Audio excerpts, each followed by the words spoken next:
Aloha, everyone. This is Taisei from Taisei Discovers. Today, our special guest is Lamont Brown, a chef, a restaurant owner, a father, a husband, among many other things, I'm sure. That's what we want to talk about today. Lamont Brown, welcome to the podcast. Thanks, man. Thank you so much for having me. Yes, sir. Yeah. Yes, sir. So, I've known you for years. It's been a minute. I would say maybe 15-ish, right? Yeah, somewhere around there. I think we first met when I was over at Louis Bueno's or something like that. You used to order the salad dressing. Yes, sir. Okay, Yeah. okay, yes, that makes sense. So Lamont, one thing that, I have to say off the bat is that there's a lot of parallels between you and I. Yeah. Working in the restaurant industry is not for the faint of heart. It takes a lot of passion. It takes a lot of perseverance. It takes being able to manage challenges, the obvious ups and downs of a restaurant. Is it busy season? Is it slow season? Staffing, training, making sure the food is value, and making sure the food is compelling and the dining experience is compelling. We both have went through our own challenges, me in the front and you mostly in the back, Yes, correct? That's correct. So currently you own Maya's Tapas and Wines in the surf mecca of the world in Haleiwa on Oahu. So up there on the North Shore, I would say that your restaurant kind of stands out to me because of the quality.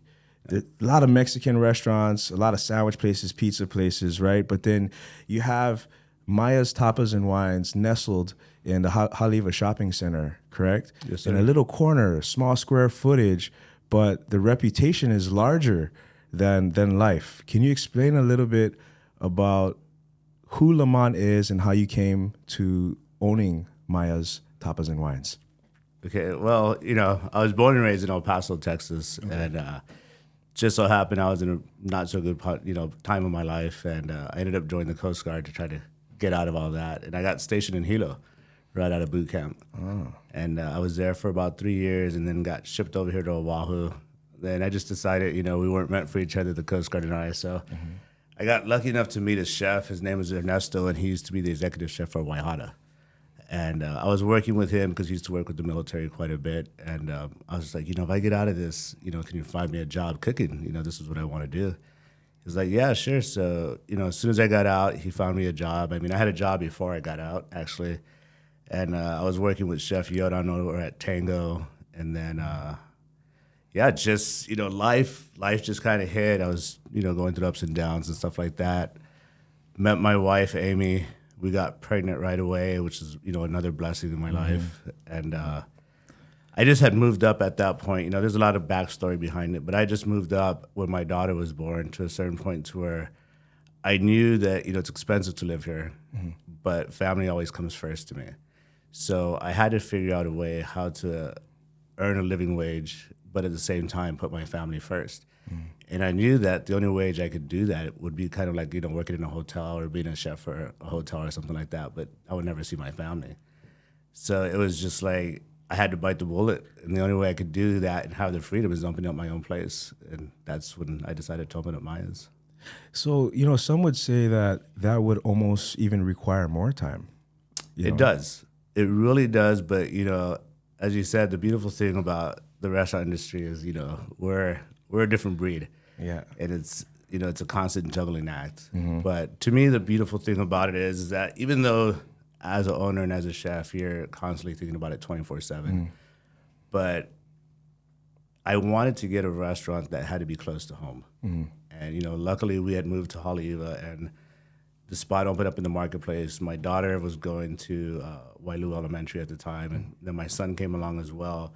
But it was easy for me to go to work all day and then tell the staff, hey, I'll be back in 2 hours because I got to go coach soccer. Nice. And then I would go coach soccer. I would take my daughter home or my son home, make them some food, talk to the wife, and then get right back to work. So that's the balancing act. Like you're still constantly working all the time. But nobody couldn't tell me I couldn't run and go do something. So that's how that played into effect. Okay, well, you must have some trustworthy people that you do have the ability to leave and trust that in your absence, they'll uphold your standard, Yes. I guess, right? Definitely. Right. So the balancing act of, working in the restaurant industry, we're used to working 10, 11, 12 hours most of the time. A lot of times, you might work your way to a point where you can kind of scale back a little bit, kind of like where I am currently. But in the beginning, you are working 12, 13, 14-hour days. Oh, yeah, definitely. Sweating. It's hot. Sometimes it's not busy. Sometimes you're not getting the business you want, right? So what I do want to ask you is, what can one, if somebody's never been to Maya's Tapas and Wines before, what can one expect for their first experience walking into your doors? Going to Maya's, it's so unique. And, I think that being in the hospitality industry, we forget what the definition of hospitality is. And that's what you get at Maya's. You get the true definition of hospitality. When you walk in there, the staff will greet you. And we're kind of a small restaurant, but what you'll notice is we're about 90% locals there. So, the hostesses have a problem because when people come in and, with a reservation, they don't go straight to the table. They're walking around talking to everybody else because everybody knows everybody. So even if you're not a local, when you walk in, you automatically get that feeling. And it's like, it's a family setting. It's a family gathering. So the experience above all is, what I like to push about Maya's, and that's due to the staff. There's nothing like not knowing what to expect, walking into a door and then feeling accepted by the people in there and feeling like you're a part of something, Definitely. right? You're not an outcast, everybody's accepting. And then also there's a family-oriented style of feeling, right? And culture to your restaurant. And I'm sure the staff, they're integrated with each other. They probably hang out together and maybe even form some relationships, right? Definitely. Yeah. Yeah. Awesome. So, your cuisine stems from Spanish and Mediterranean. Yes. Right? But is that the limit or? No, not at all. Yeah. I mean, like you had mentioned, there's a lot of Mexican food in Hollywood and stuff like that. And I'm half Mexican. My mom's Mexican. Okay. And when I first decided to open up a restaurant, I wanted to be known as like the best Mexican chef in all of Hawaii and stuff and have the best Mexican restaurant. But I kind of felt like that was an uphill battle to fight, being that there were so many everywhere. And then, knowing that I wanted to open up in Haleiwa, I had to take into consideration what I wanted out of the restaurant, who I was trying to feed, who my demographic was going to be. But at the same time, I wanted to put my culture into it. Right. So that's how I came up with Mediterranean food, or Spanish food, should I say. There was an event, I forget which one it was. It was one of the Hawaii Food and Wines, and Jose Garza was down here. He was actually here at the Four Seasons. Okay. And I got a chance to work with him. I was helping him prep and stuff like that, and I got to work with his sous chef. And I kind of fell in love with Spanish food because it reminded me a lot about Mexican food. And I was able to put my own culture into the Spanish food, and people wouldn't really realize it. And people that had Spanish or Mediterranean food were like, there's something different about this food. And nobody could really put their finger on it. And what it was is some of the ingredients that I put in, more Mexican ingredients and more styles that I learned from my mom or my grandmother or somebody, Mexican techniques in cooking and stuff like that. So, yeah, that's kind of why we're a little different. And, there is really no limit because we also do some local food too and stuff. So, Nice. So, one thing that, working in this industry for 20 years, I just made 20 years. It's a long time, and the style of cuisine and the seasonings and the spices that I'm used to would stem from Asia, and then also maybe some French influenced sauces. That's the majority. And then, Hawaii is a melting pot, so you have all different types of cultures thrown in a lot of different dishes. But one thing that I noticed when I dined at Maya's, and you weren't there that day, but I went with another Roy's general manager, and we sat down and we had some food that dazzled our taste buds because it's not the typical seasonings and preparations that we use in our restaurant. Okay. Two very amazing concepts, two very different spice trails, Mediterranean, Spanish. I'm tasting things that are surprising me. That I had a taco or an octopus, a grilled octopus dish there, and I was like, the texture of it was perfect. The seasoning. I had another dish that was heavy on tomato. Okay. I'm not too sure what it was, but all I know is that it caught me off guard, and I was proud to say, I know Lamont. You know what I mean? Because obviously your vision was coming to life through the food.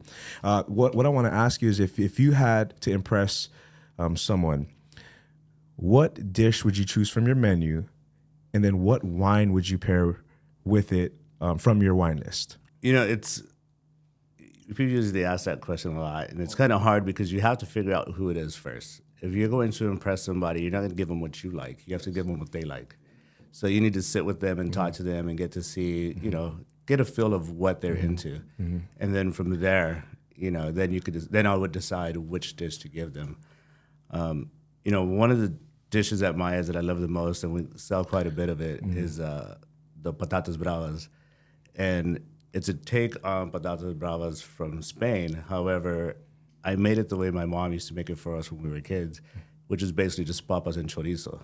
Okay. So it's just potatoes with Spanish chorizo. And then me and my brothers and sisters used to put pancake syrup on that because we wanted it to be sweet. But, can't use pancake syrup at a restaurant, and you want to elevate it. So to make it a little bit more restaurant and more elevated, we use local honey, and then we put some goat cheese on top of that as well to kind of, balance it out. And it's a super simple dish, but, we even had a couple that they actually have a house out here in Haleiwa, but they're from Spain. And they tell us that when they get off the airport, they come straight there, and they always order that because, the regular patatas bravas in Spain is just a tomato sauce on top of potatoes.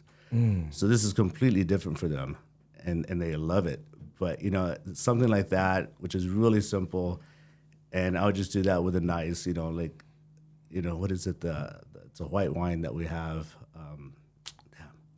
Can't remember the name of it. Where's it from? But it's an Italian wine. Italian. I believe so. It's a green bottle. I know you're a sommelier. Well, I'm not a certified sommelier. I'm an Yeah, intro. you I'm an intro level. I plan to get certified, so I have a pretty good bank of knowledge. But sitting with master sommeliers in my podcast, I realized that I really don't know a lot enough to speak as if I know. But it's funny you say that. Sorry to cut you off. No, but, go ahead. It's funny you say that because I worked with a master sommelier as well, and he kind of explained it to me. It's kind of like the ocean. You don't have to be a surfer to enjoy the ocean. You don't have to be a big wave surfer to enjoy the waves. Just figure out where you want to be to enjoy it, and that's the way it is with wine. Like, I just want to drink it and enjoy it. I don't really want to know, where it comes from and everything like that. Yes. So, luckily when we first opened up Maya's, I had Juliet Wilson, and she brought Joe Kuka also from the Four Seasons, and they're the ones that put together the wine list and kind of brought me along with it. So they're no longer with us, unfortunately, but now when we have purveyors come in and we taste wines, like, they're always trying to sell me on this and that. I'm like, you know what, just let me see what you got, and I'm going to drink it, and if I like it, that's what we're going to get. Yeah. So it's like, because when a master sommelier told me a long time ago, he was like, just find what you like, and it's not too expensive, and just stick with that. Don't worry about anything else. Well, that's great advice. Yeah. And I think that would translate to the viewers as well. It's wine can seem pretentious just because it's so complex, and it can be complex. But if you dial it back and you just try different things with an open mind, you'll realize that you do like a lot of different wines, and it doesn't have to be expensive to be good either, right? So I'm a big fan of the Spanish wines as well. Yes. The Albariños and whatnot.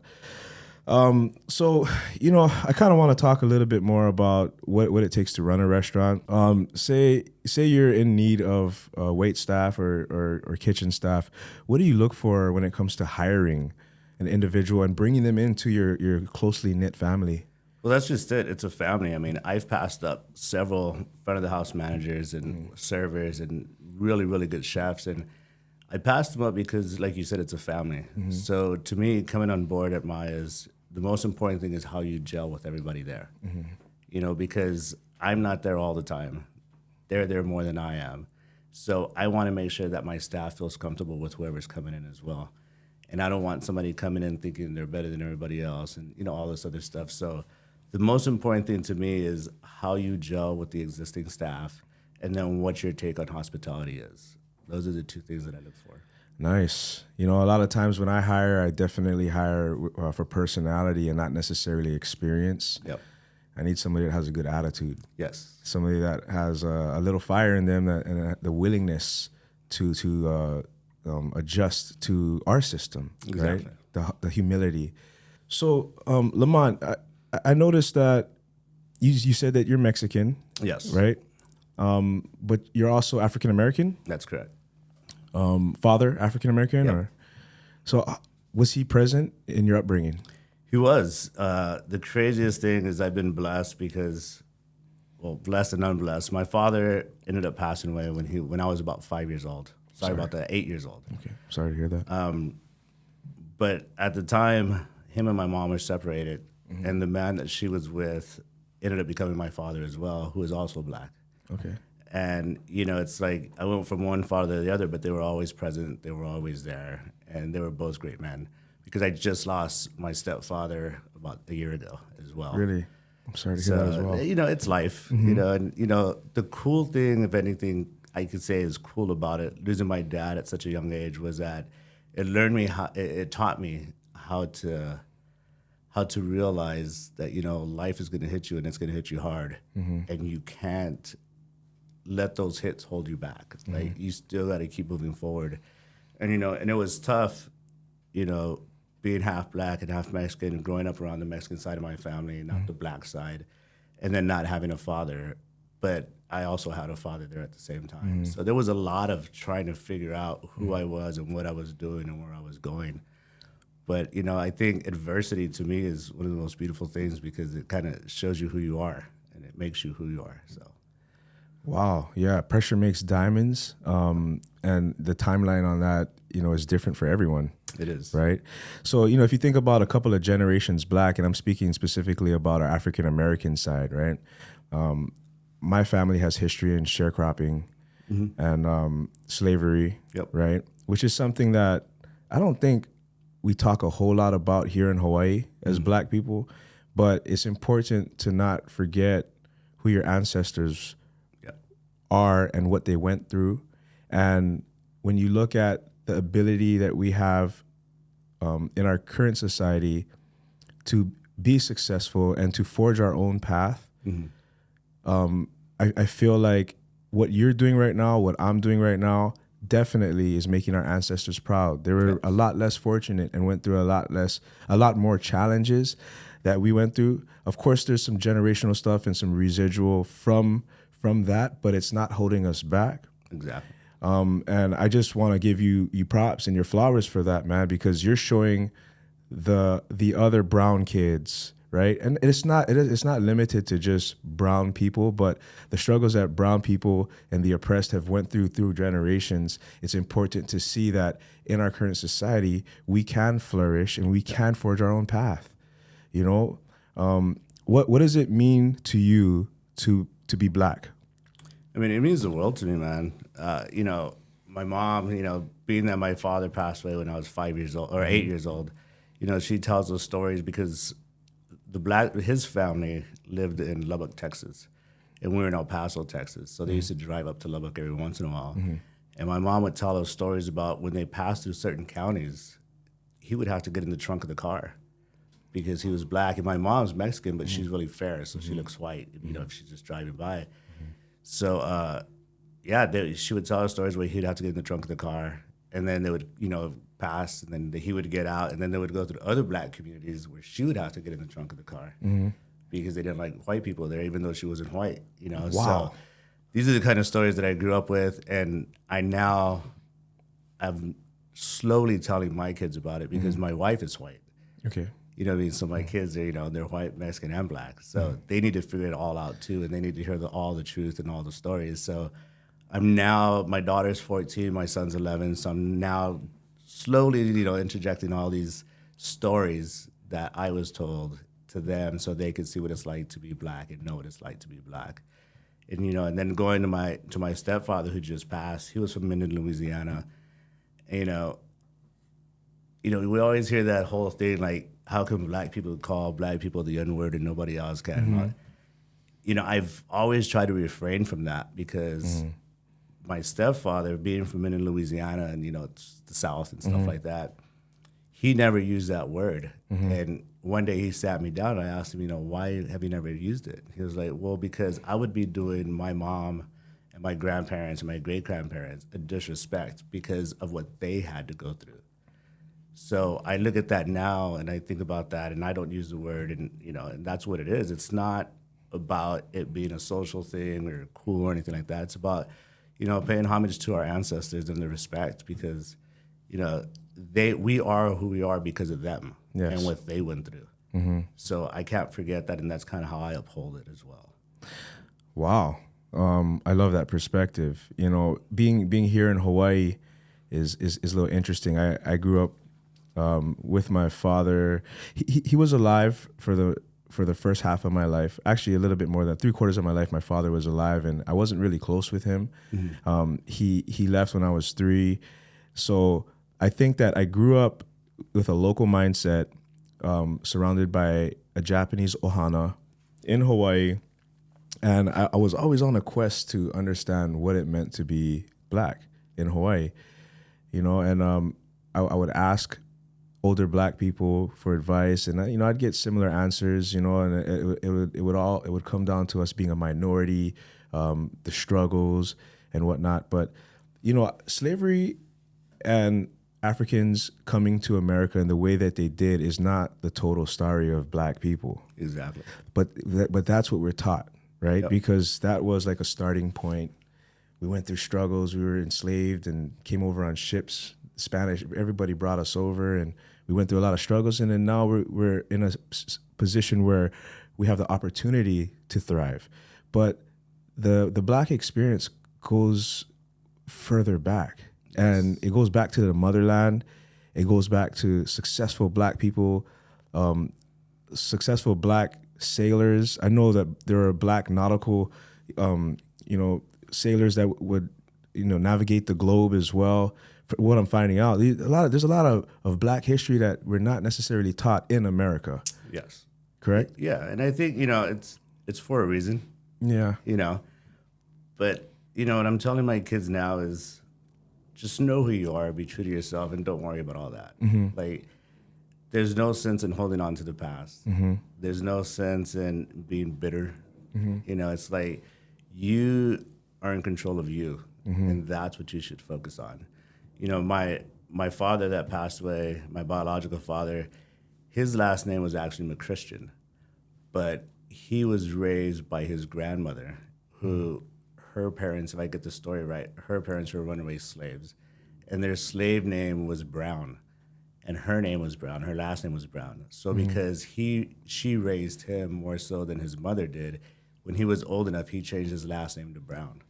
So my last name is actually a slave-given name, if I get the story right. Okay. But yeah, that's kind of the way I remember it. So, it's like there's no sense in holding on to the past, but you got to hold that past in you. And make the best out of it, and just like you said, we gotta show and do right by our ancestors. Yes. So, yes, and never forget, really. And I think that the modern Hawaiians go through something similar. Definitely. Where their land was taken over, and their language. They tried to abolish the language and the culture, the dance. They rerouted their water systems and dried up their ahupua'as and said this is the new norm, right? And then a couple generations later, there are a lot of Hawaiians that have just kind of accepted it or for forgetting about that delicate history that's sometimes hard to talk about, especially when you're in modern American culture, and we literally live with all of the modern American luxuries, right?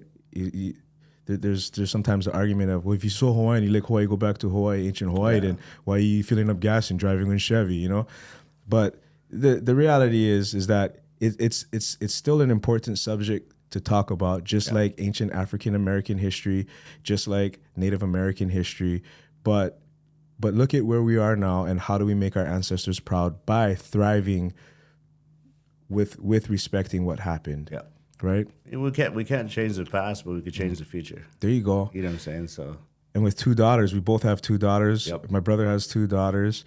I have 1 daughter. Oh, you have 1 daughter? Yeah, I have 1 daughter. Miles and Maya. I'm sorry. Yeah, okay. So my daughter's Maya and my son is Miles. Okay, so are you gonna name your new restaurant Miles? No, he's a little upset with that. But oh, really? Yeah. Oh. Excuse me. So the new restaurant is to be called The Fix, Hollywood. Okay. But he does have his own hot sauce.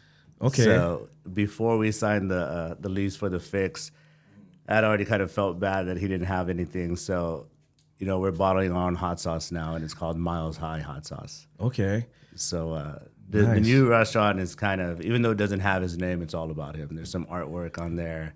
The Miles High logo's on there. So it's his. He knows it's his. Okay. Well, that's daddy doing daddy things, the responsible daddy things. Yeah. Got to take care of both of them, right? Definitely. How come she got this and I? Yeah. So let's talk about the fix, man. And I thought that when you told me that you're opening a restaurant in close proximity to your current restaurant, I was thinking, oh wow, it's gonna have to be a new concept. Yeah. Different types of food, a different experience. So you don't, take all the business from Maya's. Yeah. Can you explain a little bit about what the fix is? What's your vision for the fix is gonna be? Definitely. So even with Maya's, going back to Maya's, and you were saying that there's a lot of Mexican restaurants in Haleiwa and Thai restaurants. So my wife and I happened to be in the North Shore one night, and it ended up being on our anniversary. This was before the restaurant. And I was like, let's go have a nice dinner somewhere. And we were in Haleiwa, and I was like, well, where can we go celebrate our anniversary in Haleiwa, The only place we could possibly think of was like Bonsai or Joe's, but they were packed because there was only two. So when I came up with the concept, I knew that that's what I had to do. I had to put a restaurant in Haleiwa where the local community could go to and feel like they're not in Haleiwa, and they don't have to drive all the way to town to celebrate. They don't have to drive, to Waikiki or anything like that. So that's what we did with the Maya's. I made it a date night spot, a girls' night spot. And the ambiance when you walk in, if you're not looking out the windows, you don't feel like you're in Haleiwa or in the North Shore. So we caught a lot of slack because we didn't have any like high chairs. We didn't have kid menus, but we didn't want that there. That was the purpose of it. Leave the kids at home and come have a good night. And at first we caught some slack, but now parents come up to me and they're like, man, it's so cool because I tell the kids we're going to Maya's and they don't even want to go. So because of that, and now we're doing the fix, I want to do the exact same thing, but now for families. So the fix is a straight family restaurant. Like, it's not going to be a bar. It's not going to be anything like that. It's going to be a family-oriented restaurant. But what we're doing is we're doing more local Asian food because you don't have that in the North Shore. You can't go get a nice bowl of ramen somewhere. All you could get is sushi and some Thai, and that's about it. So when I say local Asian fusion, it's basically to be some Asian, some Japanese food, some Korean food, some Thai food. It's going to be a mix of everything that we don't have in the North Shore. Because even though Haleiwa is a really big tourist, community, tourists only there till 3:00. The locals are there all the time. So those are my people. That's who I'm trying to feed. So I don't want them to have to go to Mililani to get a bowl of ramen. I don't want them to have to go, to Chinatown to get some bibimbap or anything like that. So that's going to be our concept, but it's going to be surrounded by a family-driven vision. With a kids menu. With a kids menu and everything. And high chairs. Yeah. So local families can get their fix. Yes. Oh, that's pretty interesting concept. So when are you planning to open? Man, well, I had $1 for every time somebody asked me that question. So we were supposed to open up last August of last year, not this past August. It's Hawaii, so you're always running into permit issues and stuff like that. But we're ready to go. We finally got the permit we were looking for. But now the contractor picked up a job. So now they're saying they can't start till January. Oh. But I have another contractor trying to see if he could do it before then. So I don't know. I was hoping to get it open before the end of the year and, get it before the circus came in so we could make some money off of that. But, we were talking about the restaurant industry and adversity and everything like that. And that's just the way it is. If you let all these setbacks upset you and, take the focus off the end goal, then, you'll never make it in this industry. So even though I'm upset, I just ride with it and just let it go. And, we'll open when God's time is right. So that's the right answer. Yeah. Wow. Awesome, man. I'm really looking forward to that. I've been in Waihewa for a while. There's a lot of options for eating in Waihewa. And every time I go up to Haleiwa, I feel like I'm pigeonholed into a couple of different concepts. Yeah. So it'd be nice. I think it'll be a good look. And I wish you the best, man. Thank you.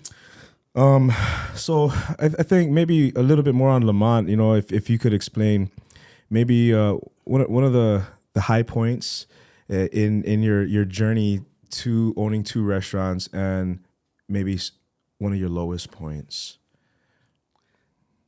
it's oh man, there's so much ebb and flow. There is. It's like which one? exactly, yeah. Which one, which year, which time. Yeah. I think to me the highest point in my career as a restaurateur is twofold. It's the retention of my staff and being blessed with really good staff, but also being able to balance my family life as a chef and as a restaurateur. Those two things are huge.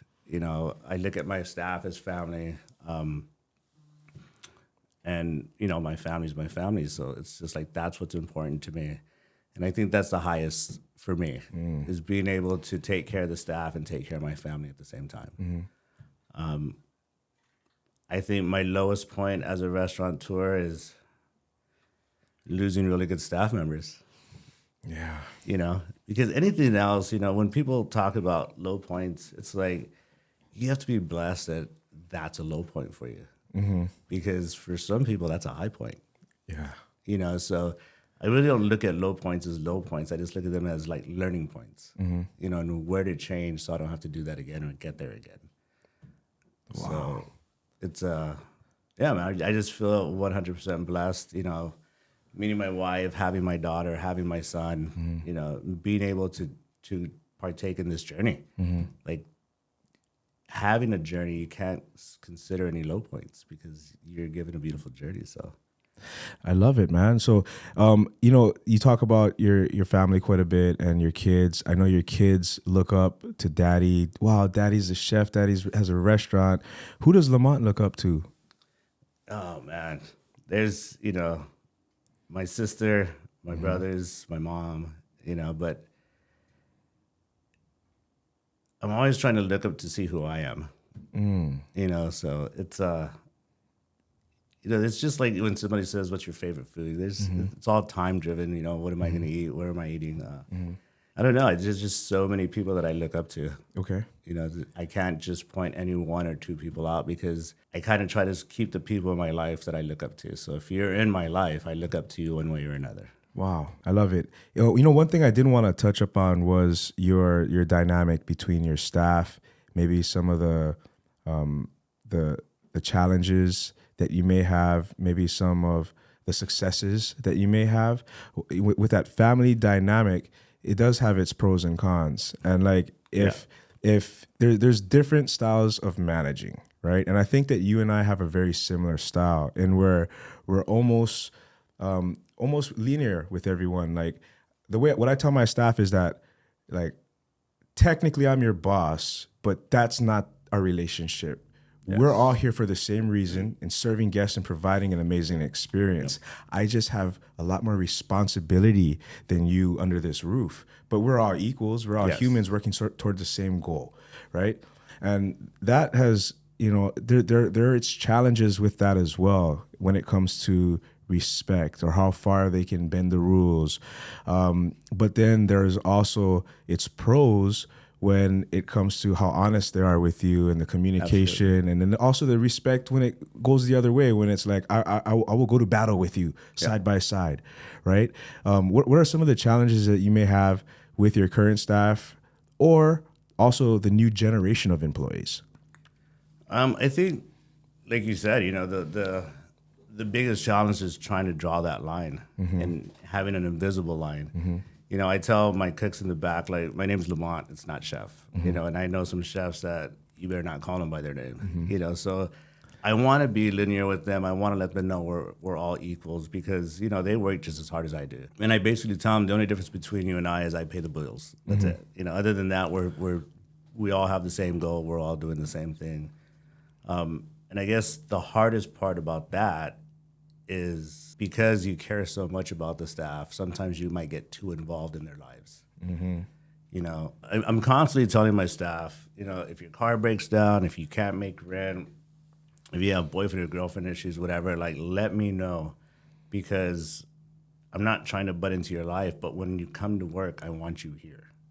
I don't want you to have to worry about all the outside noise. So, and in doing that, sometimes you become too close. And then once you get past whatever situation they had, now they think they could get away with a lot more shit and kind of use other family issues as an excuse not to show up to work or to take time off. And it's like, I know what you're doing, man. I'm like, pull back a little bit. So, that's the hard thing, is just trying to balance that double-edged sword. Yes, definitely. And it's more difficult in a smaller operation with less bodies, or a smaller pool of bodies. So one person being out, your prep guy, because of this or because of that or because of this, that's huge for a small operation. The cool thing is, like, right now I don't have a general manager at Maya's, and, scheduling is always a big issue. So what I did with the front of the house and even the back of the house, I said, here's what we're going to do. This is your schedule forever. As long as you work here, this is your schedule. If you want time off, I don't care. Just tell me who's going to cover your shift. So the staff loves it, because now they have freedom. They know when they're going to work next month. They know when they're going to work next summer. So it's like they're all planning trips, and it's like, hey, if I cover you this time, will you cover me this time? And it's like, and it's cool to see them figure out their problems on their own without me having to figure it out for them, because it builds more camaraderie, and, it just makes everybody's life easier. Wow. So, that's just what I do. I just give them a set schedule, and, basically if you want to take time off and, Joe's going to cover you or whatever, all I want is for you and Joe to send me a text saying, hey, hey, Chef, I'm taking off these days and Joe's going to cover me, but Joe has to be on the text so I can see that he knows, so he can later on say he didn't know, and I'll be like, all right, cool. And that's it. And, they just cover each other's, they get each other's back, and they do their thing. Wow. Maya's. And I don't have to sit back and spend 30 minutes trying to figure out scheduling. Yeah. Yeah. Shoot, man. I got about almost 90 front of the house employees that I'm scheduling. Old school style Excel sheet, paper request off. But I don't know, there's something fulfilling about it, because, you're scheduling people's livelihoods and their ability to support their families and themselves.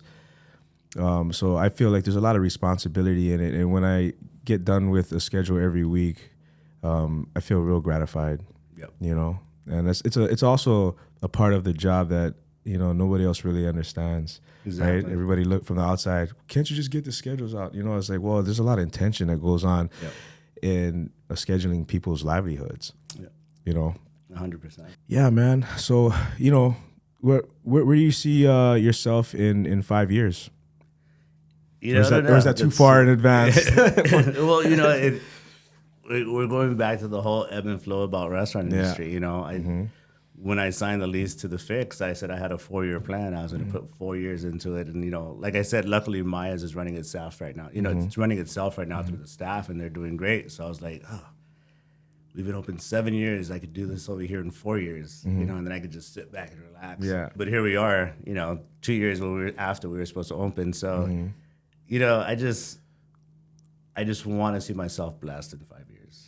That's it. I don't know where I'll be. Of course, everybody likes to say they would be on vacation or retired and all this, but you just got to take what the Lord gives us and just be grateful and just move forward. So yeah, I would just like to say that I'll still be blessed in 5 years. Okay. You gave some really good answers today, brother. One last thing I want to address is what kind of advice would you give to anybody that aspires to open their own restaurant? Just do it. Yeah. Just do it, man. It's like nobody thought I could open up a restaurant. And, for a long time, I didn't think I could either. But when I knew I had to support my family and I knew I wanted to be a family man, I knew I had to do it. So, don't listen to the outside noise. Just do it. And, just know you're going to fail at some point or another. But don't look at it as a failure. Look at it as a learning point. And, failing doesn't mean you failed unless you give up and stop right there. Because I failed many a times, but I pushed forward. So I didn't fail. But I felt like I failed at the time. So, if anybody wants to open up a business or open up a restaurant, I say just do it. There's going to be a lot of low times, but there's also going to be a lot of high times. But at the end of the day, as long as you keep going, you'll end up breaking the pattern. So you just got to keep going. Well, I love that. Thank you, brother. There's something else that I wanted to present you with. This is a special wine. This is the OPP. I don't know if you remember Naughty by Nature. Yeah, OPP. of course, yeah. So this is not the same type of OPP. This is OPP as in the other people's Pinot. Okay. So a Pinot Noir. This is from the Willamette Valley in Oregon. Nice. This is made by a certified sommelier by the name of Andre Mack.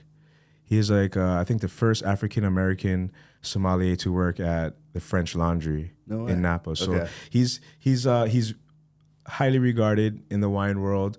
He's somebody that I follow and I watch a lot of his videos on YouTube and everything. So an inspiration to me, and he's kind of like going against the grain in providing high quality, affordable wines. And I just like what he's doing. His labels are always interesting. He always has a little backstory as to why he picked the labels and stylistically what type of wine it is. But this is a Pinot Noir. And for those of you who don't know, Pinot Noir, Pinot means like pine cone. Yep. And if you look at the grape clusters, they look kind of like a pine cone. Noir would be black. And when I looked up Lamont's name, I didn't know if it was the French or the Nordic or if it was a biblical. Yeah. What is it? Is it French? No, it's a French name. Mm-hmm. It just, my dad, he just wanted us all to have the same initials. Uh-huh. So my sister is Lorena Elizabeth Brown. Okay. And then my brother was Lawrence Edward Brown III. Okay. And then, so my mom wanted to name me Mike, if I'm not mistaken. Mike? Yeah, but he was like, nah, come up with a name that starts with an L. And that's how they came up with Lamont. So. Well, Lamont.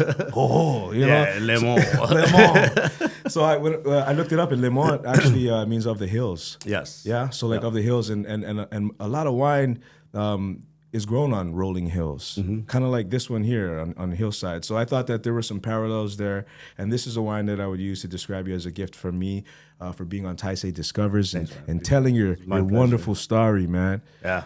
So thank you, Lamont. Thank you, brother. Lamont. I appreciate it. Yeah. The funny thing is I just got back from Oregon, too. Oh, really? Yeah, we were just up there last week, and we stopped at a couple wineries.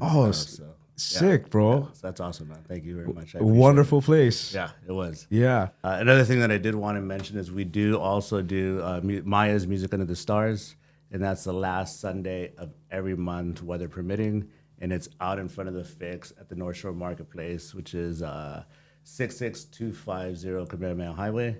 It's free to the community. There's a lot of community members like Sunny Santiago that comes out and helps out, as well as Kona from Deep Aloha. So thank you to those guys, and come check us out in the North Shore Marketplace.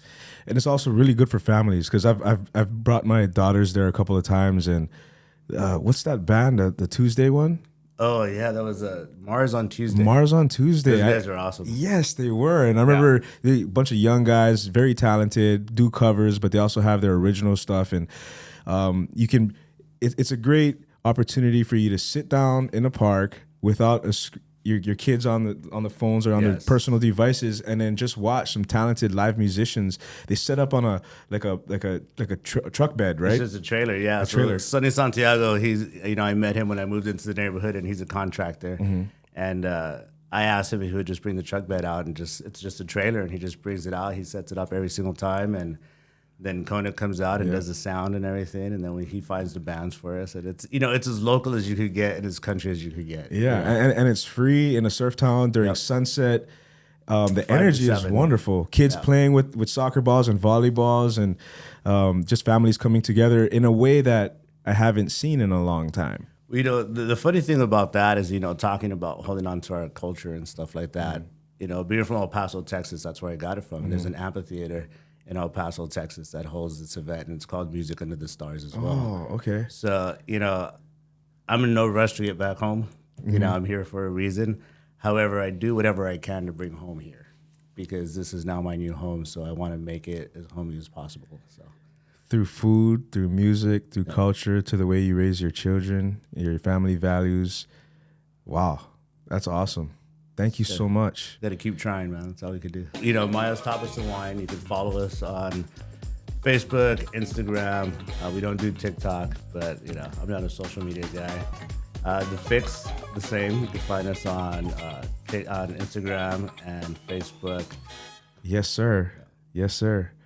Awesome, man. Cool. Lamont. Thank you, brother. Lamont Brown. Appreciate it, man. Thank you.